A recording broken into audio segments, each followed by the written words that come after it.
Today on Core Conversations, we have Marimba.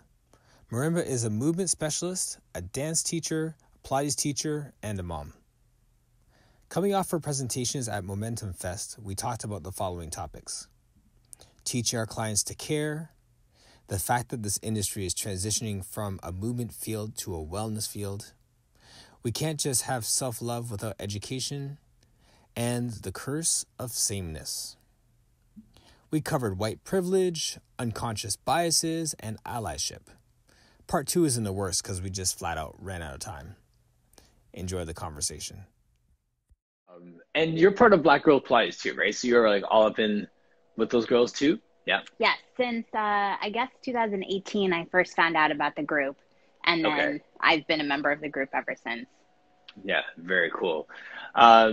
Yeah, such a great group of ladies. I've connected with so many people through that group that, and all of you guys are just like beautiful people inside and out, like just so passionate for your communities and just super smart, like it's awesome. Really, really cool people. It's a great resource, and Sonia really created a wonderful group of, I would say almost cultivated a wonderful group of women who really want to lift each other up, which is fantastic. Mm-hmm. Yeah. So where are you located? I'm in New York City. Oh, are you? Okay. Yeah, I'm the epicenter of the coronavirus craziness, but yeah, I'm in New York. Okay. So, when I started doing these core conversations, it was really just to connect with everyone, just be like, how are you doing? What are you doing with your business? What pivots have you made? And what does life look like after Corona? So that was really the conversation, the questions that we started with. And then that got lost as we've gone like 50 episodes in here, where we've talked about everything from race to work-life balance to a bunch of different things. So it's been an interesting ride. But remember, I guess I'll just start there with you. Like, if you want to say, like, how has business been for you through this time? Well, we had kind of a crazy experience because I went on maternity leave, and then about 3 days later, we got an order from the governor to shut down our business. And so I had hired subs to take over while I was gone, and then all of a sudden I was like, I'm so sorry, I can't offer you work because we can't be open. And so that was a huge, huge blow. I shared a studio with my husband, who's an acupuncturist and martial arts teacher. Okay. So we had kind of like a joint wellness space right in the Flatiron District in New York. And so basically I went on maternity leave. He was responsible for shutting down the studio. And then almost immediately after, about a week later, I gave birth. And so at first we had reached out to the landlords and applied for all sorts of grants and loans and everything like that. And our landlords would not work with us. And so when the shutdown started to continue month after month, we kept checking in with them. And eventually we just decided a few weeks ago to completely close the space. Oh, wow. Yeah. And to reopen hopefully in the spring when it's much safer to do so, because unfortunately, and this is a big issue in New York State right now, gyms are grouped with Pilates studios, and Pilates studios and gyms have been left out of phase 4. And so there's a lot of lobbying going on to just say, one-on-one training is different than gym training. But in the meantime, Cuomo is saying that it's very possible that we may not be allowed to work until the new year. And so so that's a big thing. And so we just opted, my husband and I opted to transfer as much as we could to online. And then his acupuncture practice is considered an essential business. And so he's been allowed to practice this whole time, but at a very limited basis. Yeah, exactly. So there's no volume there. Right. Right. Hi, Sonia. I see you. She's already like, Hi, support my sister and her husband. Like she is such an advocate for everyone and just cheers people on. Like she's so for real. She really is. So here is, I just want to say, some of your people are coming on too. So I just want to say hi to everyone as we're getting started here. Hi, Jessica. And Jessica. The event. So before we get like 17 minutes deep into this, can you just say like your name and your business and stuff, and then we'll just go from there. Sure. So my name is Marimba Goldwatts, and I own a company called Articulating Body Incorporated, and I teach Pilates, but I'm also a craniosacral therapist and a dance teacher. I teach modern dance technique, Horton technique at the Ailey School, and I've been doing that since before I started teaching Pilates. So since 2005, I've been teaching at Ailey. Oh, wow. Nice. That's exciting. And you were one of the presenters at Momentum Fest this past weekend? Yeah, so it's actually my second year presenting at Momentum Fest. I was disappointed we didn't get to do it in person this year, but I know that there was absolutely no way to make that possible. But I have to say that having the online forum was surprisingly successful. And I really felt like, despite the fact we weren't all there in person, we really were able to connect. And it felt kind of like a balm to be able to move together and interact with one another, even if it was virtual. Absolutely. And, I had Jessica on that week. And then all weekend I was just bombing social media with like, look, this person's on, follow this person, look at this. And I had fun doing that, but I felt like a fly on the wall in the sense because I didn't have the time to really jump in and like do your class, for example. So I was watching it, and it provided a really interesting perspective. Momentum Fest being a live event, I'm sure was just so full of love and hugs and contact. So the virtual piece, I'm sure, had a somber sense of if only I could touch that person. But at the same time, there's a new layer of we can do it this way too. Exactly. And this actually made it that much richer. So it was really cool to watch that spin on it, to be like, this is something that is special. And we've actually opened a whole new way of connecting. I think that's true. And I think people who may not necessarily have been able to attend Momentum Fest, for logistics or money or travel or family obligations, all of a sudden we're able to actually come and interact. And I thought that was pretty fantastic. Even despite the fact that we couldn't be there in person. I mean, people who I knew from last year were still online and they were still interacting and messaging each other. And that was wonderful. But it also seemed like it opened it up to a whole new group of practitioners who may have wanted to come in the past, but just couldn't. Yes. Sun has made this into a telethon. So if you want to, that is so funny. That's awesome. Yes, and we'll get back onto your business in a second, but that's like with Momentum Fest, like opening up in that way, that speaks to how we spend so much time working in our business that we don't spend enough time working on our business. That's true. And those kind of side hustles and those side projects that we want to get onto, we never really do. And I feel like, with Momentum Fest going fully virtual, or for any one of our classes that turn into virtual, we can pour so much energy into doing that well and making that a legitimate branch to our business once things return to more in-person live type work as well. Oh, absolutely. I feel like, myself included, I always thought, okay, eventually I'm going to have online classes. Eventually I'm going to do, record classes or something like that. And now all of a sudden I was like, well, the time is now, because that's what's happening in the world in terms of the fitness environment. And so now I feel like with a lot of other practitioners, we've all really had to pivot what our business looks like. And that might mean that we have alternative sources of income besides one-on-one personal training. And I think that's fantastic. Absolutely. Absolutely. And how are you balancing that with being a mom for 3 months now? Well, it's definitely been more of a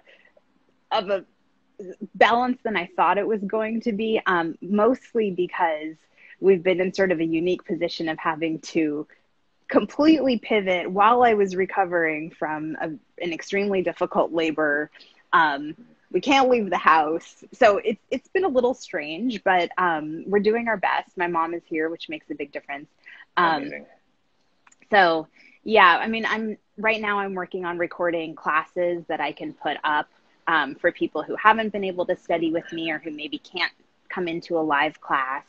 And then eventually I'll get into teaching more live classes as well. Nice. Have you like jumped all over like the pre-postnatal theme since like you're in it, or? Well, I've had a lot of thoughts about that. I think that it's not my area of expertise, like it is other people. And so I felt like this was my opportunity to really learn a lot more about it. And so for my own practice, I've actually been taking classes with Rooted Boston. Yes. Who's fantastic. If you want to know about anything pre and postnatal Pilates or yoga, she's an absolute lexicon of information. It's incredible. Interesting. Amazing. So she has so much to share. And so I've been taking classes with Brigitte and then recording some of my own content. But I do feel like everybody's pre and postnatal journey is unique depending on what's going on with their body. And Yes. I tend to work a lot more in the post-rehab environment. And so what my postnatal looks like may not be super interesting compared to other people's postnatal who are kind of popping back after a really, smooth, relatively easy labor. Right. Yes. Yeah. Every pregnancy is different. Not even like every woman is different. Like Exactly. Every child can have a completely different ravaging effect on your body. Like, so. Exactly. Yes, I feel it for you guys. So now what's happening with your business in this actual official shutdown phase? So as soon as I could, I pivoted as many of my private sessions as I could online. Most of my clients are performing artists. And so that industry has really been hit hard with theaters closing. And right now, at least, it looks like Broadway and the dance world are not going to be performing live until 2021. And so, a dance career is extremely short. And so a lot of my dancers are both nervous about staying in shape for the long term and also sort of frozen because they're trying to figure out, okay, is this our time to transition? Can we stay in shape for a year by ourselves with taking class in our kitchen? And so that's been a really interesting transition for them, but also for me, because it's meant that I've had to really sort of rethink how I work with them in a time when they may not be getting a paycheck. Right. Exactly. And I'd love to just dive deep on that, like those hard issues. I mean, reality is that like they're not getting paid anytime soon. Right.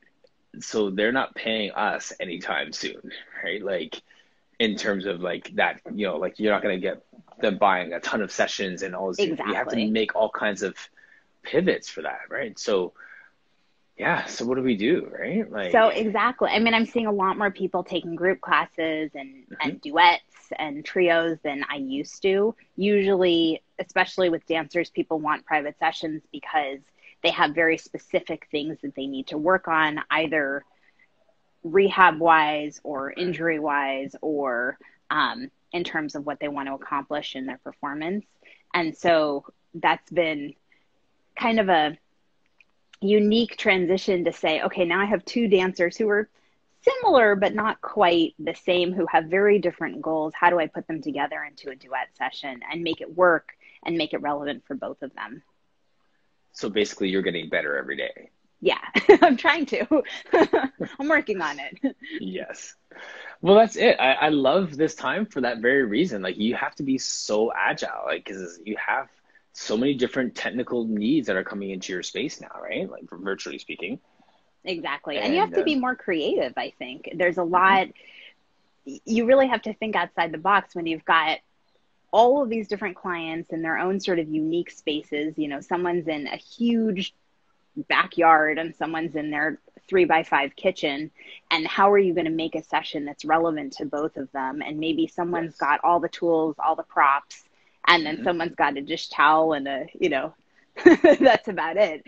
And so I think it's forcing us as instructors to really sort of reimagine what it means to kind of dive into this work and what's relevant, and also to figure out how we can use what we have available, just the way that Joseph Pilates did, to create the equipment experience.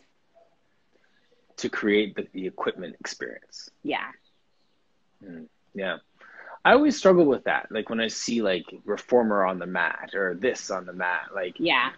when people do that, like in your opinion, like is that really important, or can we just get them to move the way that they need to move?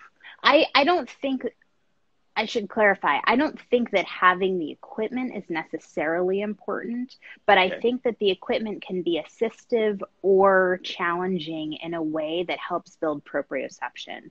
And because of that, I feel like sometimes, and it depends on the client and what they're working on, sometimes you need to create a way for them to have tools and props so that they can have an experience that is similar to what the equipment offers, that increased proprioception, that increased spatial awareness, even just something as simple as lying down on the Cadillac and seeing the rails and using that to help define where their body is, if they're, like this or like this. So things like that, I think, I'm not necessarily saying, oh, you can only work out with equipment, but in some instances, having that framework in order to then dive off and be more specific with your clients is very helpful.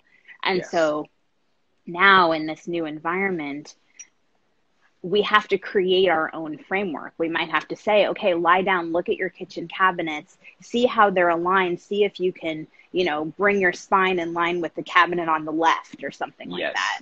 That's good. That's creative. Yeah, absolutely. I think, we have to continue to get sharper in that way. I agree. And it's making us more dynamic as teachers too, because then we actually are forced to think about, rather than say, okay, I'm just putting them on for footwork, we have to think about why we're doing footwork, what's important about that exercise, what we need to help that client learn that can be translated into their everyday life. And now all of a sudden they're in their everyday life without the equipment. And so now we can really use that to our advantage to say, okay, you see how you're standing? This is how I want you to stand, and here's why, instead of just saying, we're going to do footwork. Now we're going to do the 100, Yes. Connecting the why is so key, and that is lost. We need to come back to connecting everything to the why. And I don't remember if you went through this stage too, but I realized with some of my clients, when I started doing some Pilates with them virtually, the first few sessions were like, okay, well, let's just do this until we get back into the studio.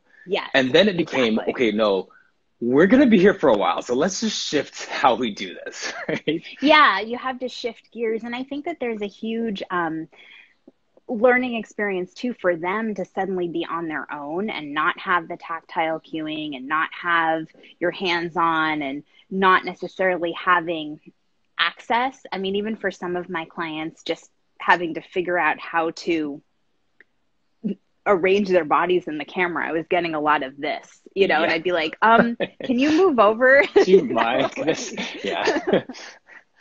So that was a big transition. Right. Just turning into like technical support / Pilates instructor, right? Like, exactly. No, reverse the camera. No, put it down like this. You're gonna have to. Yeah, exactly. I can only see your hair. Do you think? Yeah. Oh, yes. Yeah.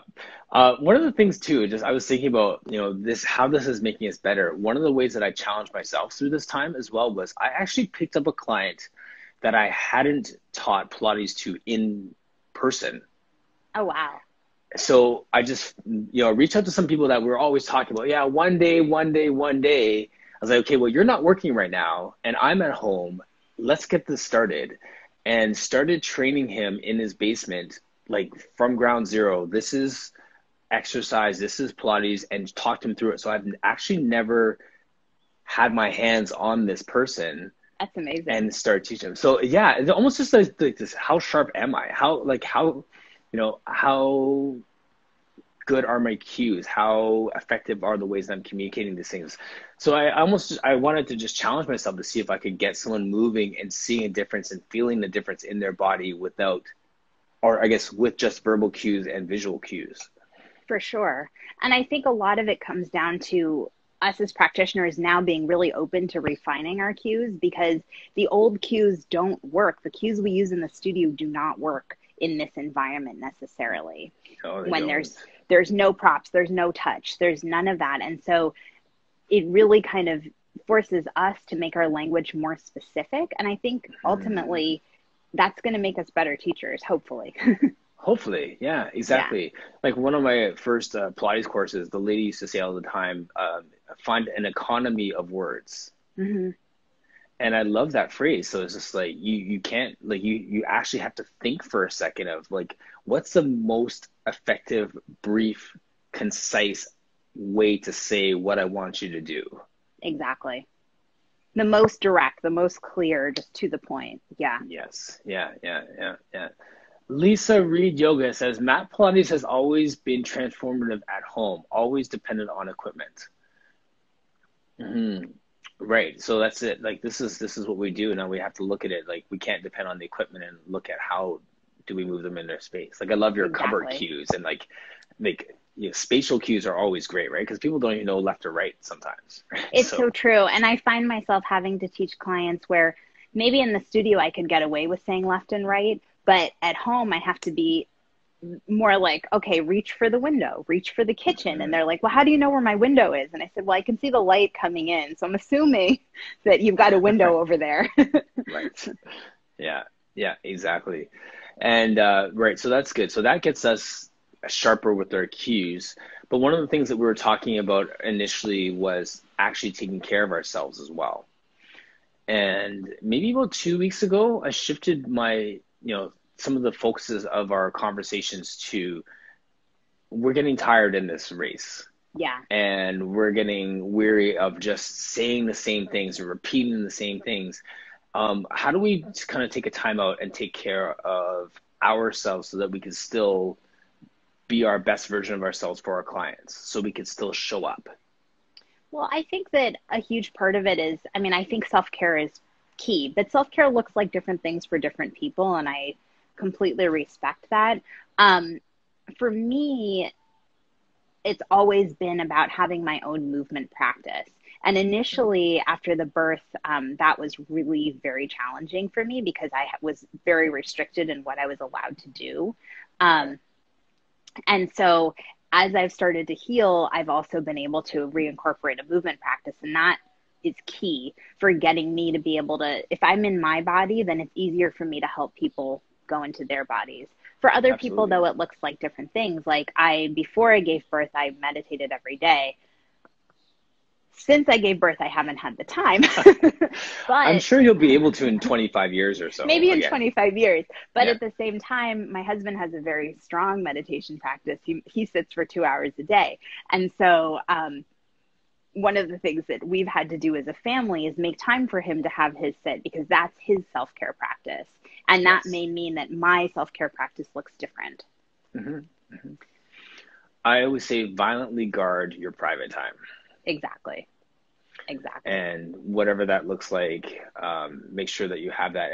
And we feel guilty. Like, I'm sure the whole mom guilt, anyone on there as a mom, if you want to chime in, there's that whole sense of mom guilt. When you take even a nanosecond for yourself, you feel like you're depriving somebody else. And for guys, we just figure we just have to be grinding all the time. We have to just work. We have to just put in. And if we're not working, we're not productive. It's like, well, no, like your work is only as good as your rest.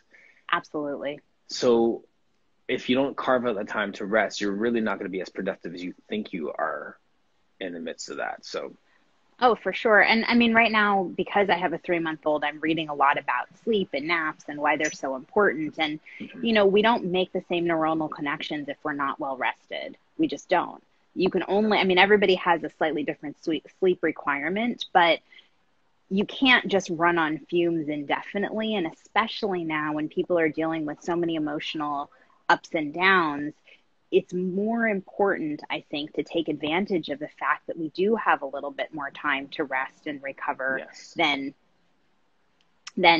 we did before. We're not running, we're not commuting. It's a very different environment. And so I think it is important to use that opportunity to make rest part of your self-care. Yes. One of my friends, I saw one of his posts this morning. He's a basketball trainer does like conditioning for like, teams and all that stuff. And he has, maybe he's a 3-month-old as well, I think, as well. And he had a picture of his baby, and he says like, this is what I come home to every day. Yeah. And I just remember my kids when they were that age. I had this nostalgic moment because a guy had said to me one time, his practice was like he'd have a hard day and he'd be working 10, 12 hours a day.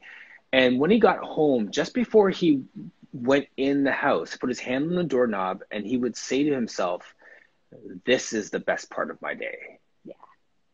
Opens the door, goes in, and then gives his energy to his kids. Like that is the most important part of his day. And it's not the part where you're landing that big deal. It's not that part when you have that important client in front of you. It's not, those things are good, but this is the most important part of your day. And that practice of doing that kind of helped me get through those years when I had like young kids at home and I was just trying to build my business and be everything to everybody, and then come home on fumes and then try and do that too. It's like you have to shift your mindset. And for guys, we put a lot of it on the moms, but the guys, you need to be present. Like you need to be able to show up at the end of the day, exact same as at the beginning of your day. So yeah, it's an interesting dialogue. Yeah, we joke that for my husband, this is enforced paternity leave, which I think is actually a really good thing for him because he's getting the opportunity to create a bond with our son that probably would not have been nearly as strong had he been going to and from work and managing the studio every day. So we're quite lucky in a lot of ways. Every guy that I've met has said the same thing. Like this has been the biggest blessing for them. No matter how much money they're losing somewhere else, they are so rich just having time to see their kids in the middle of the day. Yeah. To like, like that's a treat. That really is a treat to have those moments. Yeah. So grateful for that. That's definitely, it's definitely, we feel lucky in that regard, even though so many other things have happened that have been sort of like an emotional roller coaster ride. Yes. Oh yeah, for sure. So we're talking just about the industry. And one of the things you were saying was, there's so much turmoil, and with all these shutdowns in the industry, all these different pivots that we need to make. This is kind of like a heavy question, but like, where does the Pilates industry need to go from here?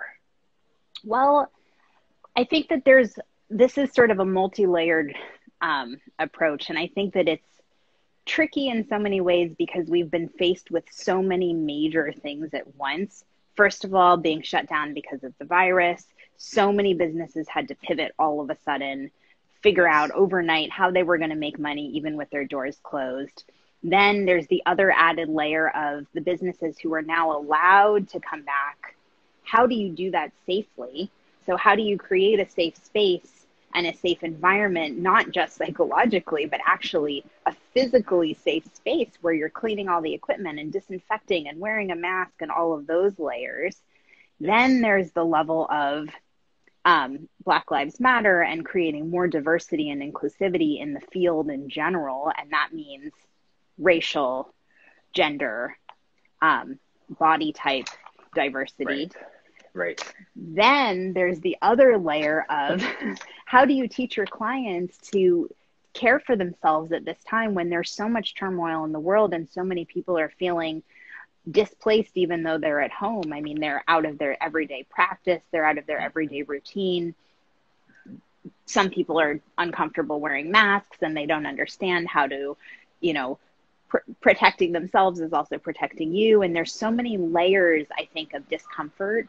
And I think that as people in the Pilates industry specifically, this is our opportunity to sit down, reflect, learn from all of the practitioners who are out there, both the ones who are talking about things like diversity and the ones who are talking about things like knee mechanics, and put it all together and synthesize it so that we can come back as a wellness field as opposed to just a movement field. Because I think that Pilates was always intended to be a way of life and a wellness practice, not just a movement practice. And I think that over the past however many years, it's turned into do the 100, go home, as opposed to this is how you live your life. This is how you view your body. This is how you cultivate your own strength, physical and mental. Now let's work on that. we're in the field of education for our clients. And so, but also for ourselves. And so if we understand, if we're educated and if we're constantly working on ourselves, then we can translate that to our clients and teach them how to care for themselves and their bodies. But also, if we can teach them how to care for themselves, then ideally we can teach them how to care, period, in many ways. And that I think is so important in creating a more diverse environment so that there's none of that, I think, shaming in so many ways for being something else than what you're presenting today. Right. And well, I mean, it's almost like that warm, fuzzy conversation about loving yourself. Right. Right. But in a practical way. Well, I think yes, but then I feel like sometimes you run into the challenge of self-love without education. And I don't think that that's necessarily where we want to go as practitioners. I think that you need education too, because you can have a tremendous amount of self-love, but if you are so caught up in that self-love that you don't see that there's other things lacking in the greater environment, like diversity, then that's actually not productive. You know what I mean? Right. Absolutely. Absolutely. Well, yeah, you're not seeing beyond yourself in that love. Exactly. Which is it defeats the purpose of having that love as your base to go out from. My client, I was chatting with this morning, it's a psychologist, and we've been having these conversations, him being a British gentleman and a psychologist in his 70s, and me being a young guy, bouncing these things back and forth. And he's trying to understand this diversity and race issues and stuff like that. And he came in this morning and he said, equality. And I was like, okay. And he says, within the word equality is the word quality. And the first part of that is to understand that each person has an equal quality. Right. And once we as people recognize that we all have equal qualities, that regardless of how different those qualities are, they are qualities, and we can celebrate those qualities or difference and diversity, that's when we're getting to a place where we can love everyone else like we love ourselves, and everything grows from that place. And I think that there's that disparity happens when we're looking at other people's qualities and saying that they are lesser than me. Absolutely. I think that's part of it. And I think that to add to that, there's also everybody deserves to have a quality of life.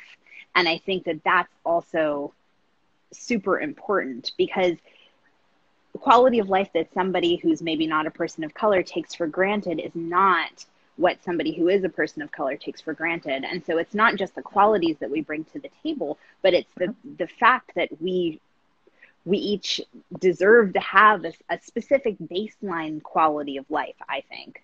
Absolutely. Absolutely. And when we look at it from that perspective, that's when the whole dialogue about privilege comes in. Right. And, and I'm very careful when I say that. We could throw around white privilege all day, but we all have privileges. Absolutely. Yeah. And one of the examples that I've been using of privilege is that, you and I walk freely. And I have a friend who, in a wheelchair, if we were to go somewhere, he has to look for ramps. Right. And the city of Mississauga now makes it mandatory that every bylaw, every new building has to be accessible. If I go into a Starbucks and there's a staircase, I wouldn't notice whether there was a ramp or not, because I don't need that ramp. Absolutely. Yeah. So that's that's my mobile privilege, so to speak. So I'm not going around and saying, Starbucks, I'm going to boycott Starbucks because there's no ramp here. I just walk up the stairs, go and buy my drink and walk out. Right. Right. So when I put it in that perspective, then people start to understand that's what white privilege is. That's what this privilege is. That's what this privilege is. We go about our day without any consideration for the person who is being deprived of something that is so easy and natural for you. Absolutely. I mean, to put that in perspective, I had a really debilitating ankle injury about 11 years ago. And for various reasons, I ended up having to have 4 ankle reconstructions. And so for about 4 years, I was on crutches. And I had that same experience where I would go into, especially in New York City, where most of the buildings are old. And so accessibility is variable, especially with transportation. And so I would, just to get from place to place, it became this whole process. Like, okay, can I take the bus? Well, the bus is going to take me 2 hours because there's all of this traffic. So that means I've got to leave 2 hours early. But wait a minute, when I get there, am I going to be able to walk up the 10 stairs to get into the building? And so there was all of these sort of layers to that. And Yes. as a dancer and as a physical person before that point, I had never thought about it. I mean, I felt like, yeah, accessibility is important. And I would notice when a train station put in an elevator or an escalator or something like that. But then all of a sudden I was faced with the very real task of, okay, what happens if I go to, for those of you in New York, 63rd Street in Lexington, and I have to walk up 7 flights of stairs on crutches?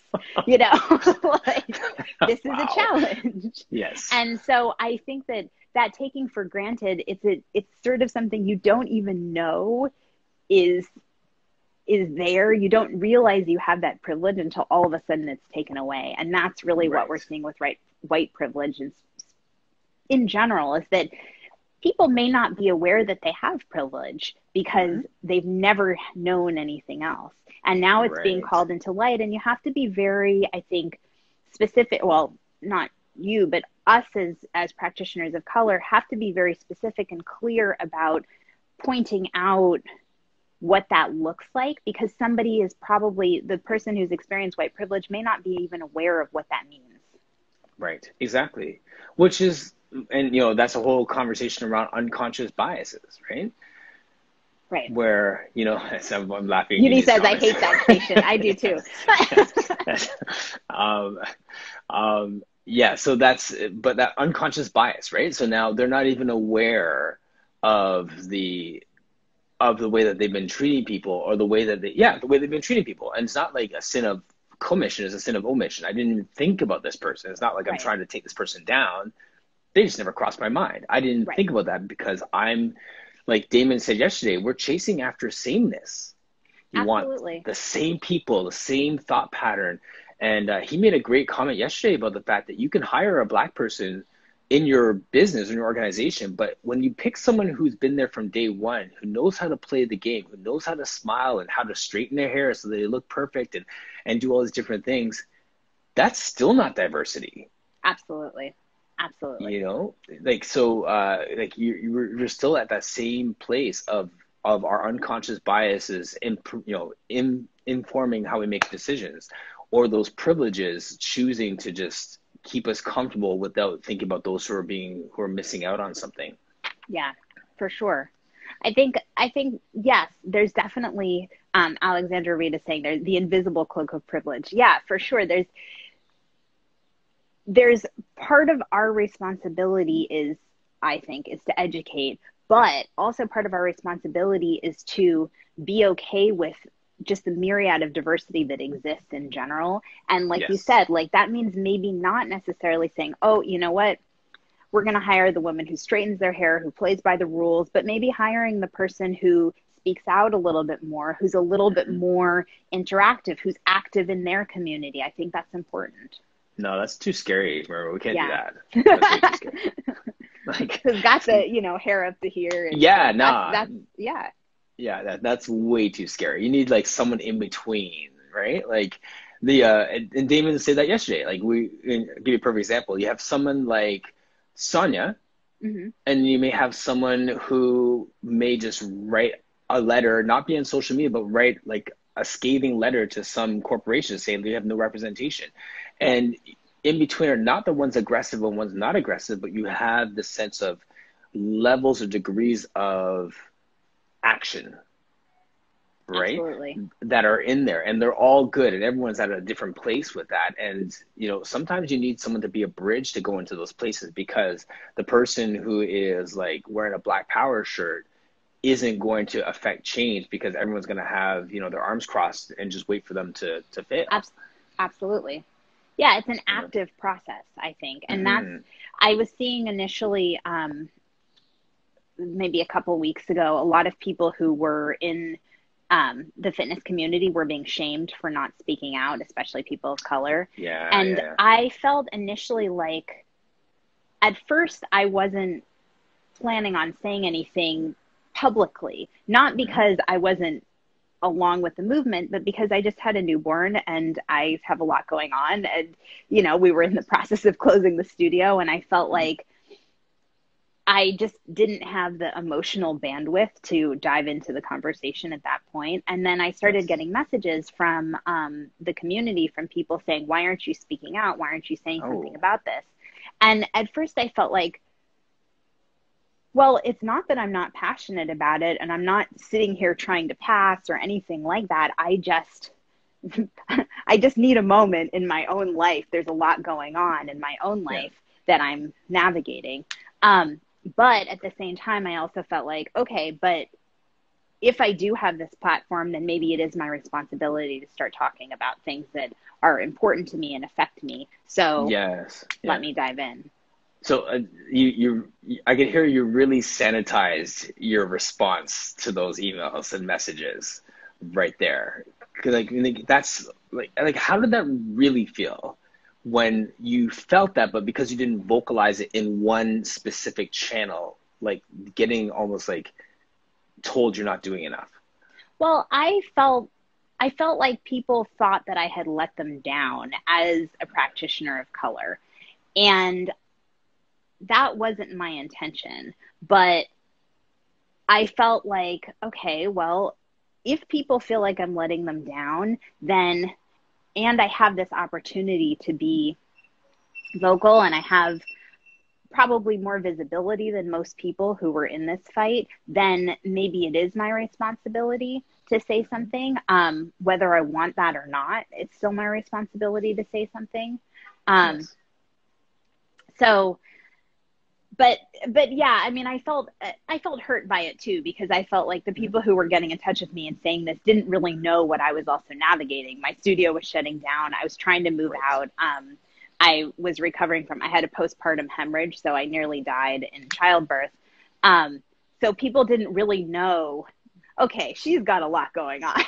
No, right, exactly. Because they see your perfect life in social media and just wait for the next response. Exactly. Yeah, that's not fair. And that happens a lot. That really does. This is not fair. Yeah. Like, I don't know what else to say. That's not, people, we project, right? We have high expectations of people, and I feel it for you. There's times that I saw that happening. Mm-hmm. And unfortunately, that didn't happen to me. I did end up putting a comment out there, making a YouTube comment about it, just because I felt like at some point I needed to. And I feel like at certain points, like we're like those NBA stars who want to just yell to the world, I am not a role model. Exactly. Like, I'm just an athlete. When that's sad to say, it's not true. We kind of are role models to some degree. I think as soon as you put yourself in the spotlight, or as soon as you make yourself more accessible, then you become a role model, whether you want to be or not. And I think that it's up to us to take that responsibility seriously. Mm-hmm. Right, exactly. And I think that's that middle ground where I'm recognizing that too, that, we have some presence, and we have some influence, and we have a voice, and there's people who are watching and listening to what we say. So when you find your footing, when you find that time and you do it, you did it right. Like you did what you needed to do in that way. So good on you. And because it's tough. I mean, I can't imagine like those. I mean, I saw my wife at the time go through that as well. And like, pregnancy's tough by itself with the eyes on you, right? Yeah, so exactly. Yeah. Just reading some of the comments there. Like Sonia saying, like, I'm sure she would have been like a bulldog after that person. Because I had a similar thing happen to me last month, and apart from my wife and maybe one other person, I only told like the full story what happened, but a similar situation happened to me, and you feel like you almost feel like just frustrated because you want to continue to put forth the right face in the public and not lash out, because at that moment you realize that people are actually watching you. So yeah, it's a struggle in that way to find the right words in the right way and the right timing and all those different things. Exactly. And I'm also not one to um, speak unless I feel like I have something to say. And so Yes. I didn't want to just add to sort of the general buzz that a lot of people were doing where they were like, I'm so mad. Okay, well, yes, I'm mad too. But if Hmm. I don't have Hmm. anything relevant to say about why I'm mad, then I might as well not say something at all, I think. Right. Um, Right. Yeah, exactly. So just so you know, Marimba, Alexandra Reed is my wife. So she made that awesome. comment early. Yeah, so she made the comment earlier about the invisible cloak, which I want to circle back to.